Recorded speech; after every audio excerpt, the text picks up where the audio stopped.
Good morning, good afternoon, good evening, no matter where you are in the world. This is Howie, and I'm here to help you win with money. I'm going to try to walk you through a series of trades that I have been doing in the last, let's say, 5 or 6 weeks. There are a lot of new subscribers who may not have followed some of my videos from last year, so I recommend you watch that. But I will explain what I'm doing in Visa and explain some of the ways I'm making money. If you haven't, please subscribe, comment below, give me a thumbs up, help the YouTube algorithm share these videos with other investors. So let's get right to it. So why use options?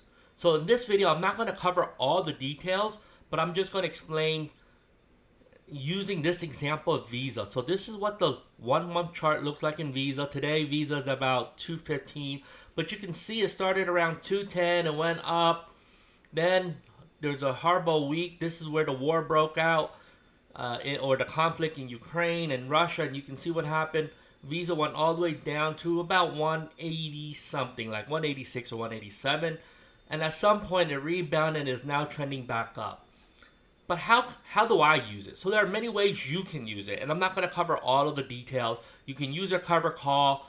Those who use cover call generally want to make an extra premium or an income or an extra dividend type concept. There are some people who made a lot of money in the underlying, so you're going to use options as a protective put or some type of hedge, so that if you have, let's say, $1 million in Amazon or Tesla, and you don't want to lose that if Tesla should drop, you may use some options to hedge against losing all your net worth. Some people use it because they like, you can either bet on a direction or you can bet on no direction. Options trading give you lots of flexibility in many different strategies. You can be a long term or short term. You can be a day trader. You can be a few minutes. It's up to you. Obviously, there's some better leverage, means better returns. And we're going to cover some of that in detail as I walk through an example. So here is what my ETrade statement looks like when I use a filter on Visa for the last 6 weeks. And it shows something really simple. It shows this reverse sorted order that's really confusing. So what I did was I put some arrows in here to explain what happens. And really it starts from here. I started with an iron condor, and I go here, then I go here, then I go here. This is a cover call which goes from here to here. But I'm going to walk through these trades in detail. So let's start that process now. So let's talk about trade 1. How did I start this particular trade? On 214, I wrote an iron condor, and you can see it was pretty far out. I skipped most of March. So if you go to your ETrade, you can see what Visa was trading at on 214. It was right around 225. So you see it was pretty high up. It was 225 before a downtrend. Since Visa was at 225, you can understand why I then opened it at a 255 in case it went up. And obviously, I did not predict what was going to happen during the Olympics. Visa ended up going down. So what did I do next? So I collected $134 times 3, so that's $400 in premium. Then I let some time pass, and right around here on March 4, when Visa was about $190, I decided to roll the untested side.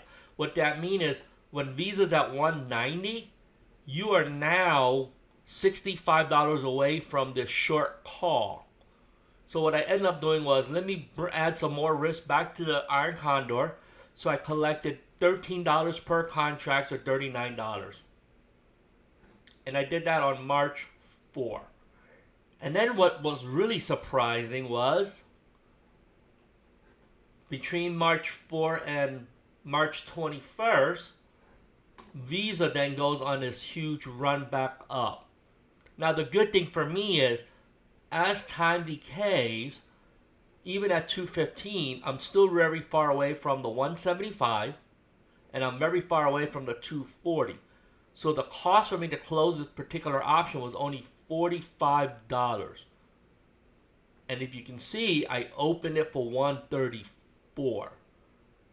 Now, if you want to figure out what the profit is, you can figure out I closed it for this much. I collected $400, and it's really $439 minus the $135. It's about $300 profit. So now the next step after I close that, guess what I'm going to do? I'm going to now repeat the process. So on March 21, I am now opening a May 20th Iron Condor. And this time I'm only collecting 131. There's going to be some risk on the downside. So what I ended up doing was use a 170 starting and then a 245, which is still $5 higher than this one.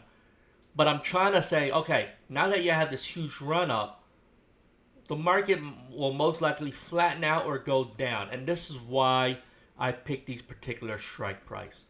Now, here's the numbers. The max capital at risk for any of these Iron Condor were free contracts.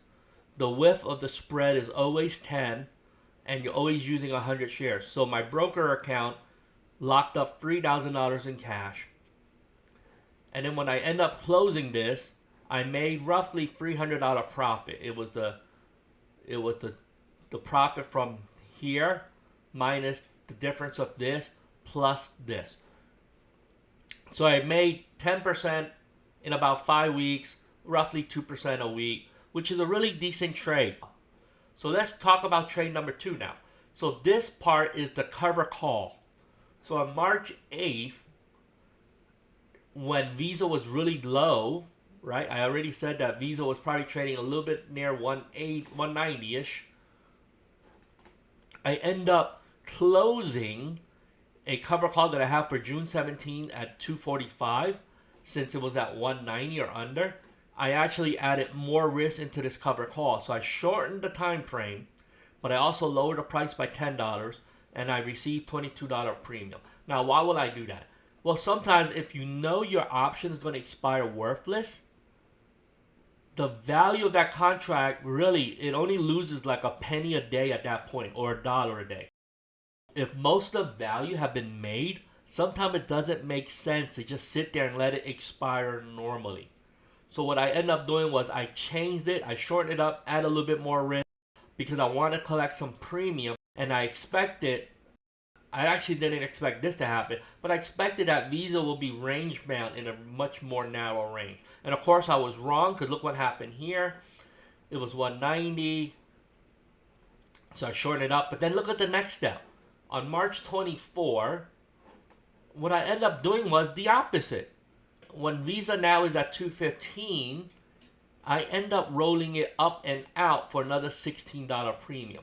Visa looked like it's trending up, and I don't want my shares to get assigned or called away to another person. So I want to move it up. By moving it up, in theory, you're adding $500 back into your profit or into your pocket should it keep on going up. But I did add one more month of data or time right? I added more time back in, and this is why you get paid for that. This is saying I don't want to lose my Visa shares, and I don't want to lose that at any price. I want to hold it, but I still want to make money. So I want to make a guaranteed portion, and in case the shares keep on going up, I want to make sure I don't lose my share at a discounted to what I'm willing to give it up for. And here's the math. I collected $38 in a month. It's really small. This one you're making 1.5% a year. So in the last example, where I was making close to 2% a week, roughly 10% on a particular trade, these cover calls I'm not making a lot because I don't want to lose my share. Is that really bad or good? It depends on how you're playing it. My cost basis is 100. So if Visa drops to 150 tomorrow, I'll still be writing cover calls. I'm not losing money. I'm not left bag holding. A lot of beginner investors use this buy right strategy. So they'll buy whatever they're following. And if you did this at the peak, you'd be bag holding Visa at $240 today. And even if you did the wheel strategy, you may not be on the right side of the trade. You'd be bag holding when your shares are only worth $215. And it may take you forever just in cover call premium to break even. But because my cost basis is really low, I don't look at the percent return in addition to the income or the dividend that I'm collecting. Cover call is just a small part of my strategy. I like it because, again, I'm trying to make money. The goal for me is to make money in up markets, flat markets, or down market. But with that being said, you can see how this makes money in both ways. So I can make money, and you don't need to be always right. So this is how it really looks. I started here, rolled this here. Then as the share started turning around, I rolled it again into here. When on this day, I actually took my profit, I closed it out. Then I started a new iron condor, which is why I turned the color, started it again. Cover calls were the same thing. I did it here. This yellow one moves into this one here. What happens next week or next month, I don't know, but I will continue trading Visa the same way. I'm constantly adjusting it, and the goal is always to try to collect a net credit. Obviously, when you're closing an iron condor, the debit is offset by the credit you collected. So this number, this 45 cents, needs to always be less than the credit that I receive. Now, in times where I'm losing, that's not going to be true. I may lose $200 or $300 or my debit. I try to keep my losses to about 3x or 2x. Sometimes I'm wrong and I don't do it in time, and I have experienced 4x. So 4 times whatever you collected is really painful, because if you collect 134 per contract, 4x is maybe losing $5 to close. So you wanna learn how to do that. But you can see how in these trades, I don't need to be perfect to make money. I don't need to be even guessing the direction of the trade. What I just need to do is understand how to adjust my position based on what's happening to the market. This is how I make money. A lot of you who are new to this channel don't know this, but I do a lot of trades, and I do trade over 1,000 times a year in just options alone. And in my videos, I show you how I am profitable every year using options trading. And options do serve a purpose. You don't need to be a genius to understand it. I use it as part of my strategy of what I'm doing with my normal dividend strategy. And I have a normal 401k strategy. So I laid this strategy on top of that. Hey, please comment below. Let me know if you have any questions. What are you doing? Are you seeing the same level of success layering multiple option strategy on top of whatever you're doing with your stock portfolio? Then give me a thumbs up. Let's help other people learn about this. I have a lot of videos on Visa alone, so you can watch what I've been doing. My videos obviously are time-stamped and dated. I have a lot of trades showing back. Maybe I started doing videos about last year, but I've been trading for a long time, and I don't have videos going back 10 or 20 years, so I'm sorry about that. But if you look at my videos for the last year or so, you will see I basically trade about the same way, and I just repeat. You rinse and repeat, and the goal is stick to what you know, because if you can make money, that's really the goal of trading. Make money on every trade, and you should be wealthier. With that being said, let's do this together. Let's do this $1 at a time, and have a profitable day. Bye-bye.